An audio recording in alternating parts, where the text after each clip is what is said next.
গালা এমন ব্যক্তি যদি মারা যায়, ওই ব্যক্তির জন্য আসমান কাঁদবে, ওই ব্যক্তির জন্য জমিন কাঁদবে। আর যদি বৎকার হয়ে মারা যায়, এই বৎকারের জন্য আসমান হাসবে, বৎকারের জন্য জমিন হাসবে। আসমান হেসে হেসে বলবে, আয় রব, এমন ব্যক্তিকে তুমি দুনিয়ার থেকে নিয়ে গেলা, আয় আল্লাহ কতই না ভালো করেছ। আয় রব্বে কারীম, এই ব্যক্তির দুর্গন্ধযুক্ত আমলনামা আমার আসমান নামক দরজা দিয়ে আর উঠবে না আল্লাহ।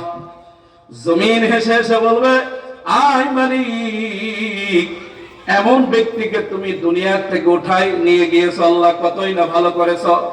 আমি জমিন পেরেশানিতে থাকি, না জানি ব্যক্তির উপর আসমান থেকে না আযাব নাজিল হয় কিনা, আর এই নাফাও হয়ে যায় কিনা। জমিন হাসবে। ও মুসলমান, জীবনে কি করলাম?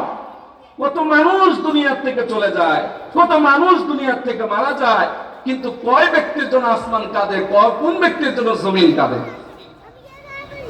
কোন ব্যক্তির জন্য আসমান কাঁদে, কোন ব্যক্তির জন্য জমিন কাঁদে? এজন্য আমাদের জিন্দেগি এমন ভাবে সাজানো দরকার, ইবাদতের দ্বারা, আমলের দ্বারা, সুন্নতের দ্বারা, যাতে করে আমি যদি মারা যাই, আমার জন্য আসমান কাঁদবে, আমার জন্য যেন জমিনও যেন কান্না করে। এরকম জীবন গঠন করা দরকার আছে না নাই বলেন? এরকম জীবন তৈরি করতে রাজি আছি কারা কারা? হাত উঁচু করে একটু হয়ে দেন।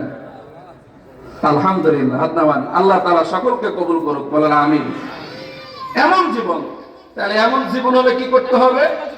আমার ইবাদত যেন সুন্দর হয়, সবরওয়ালা যেন ইবাদত হয়।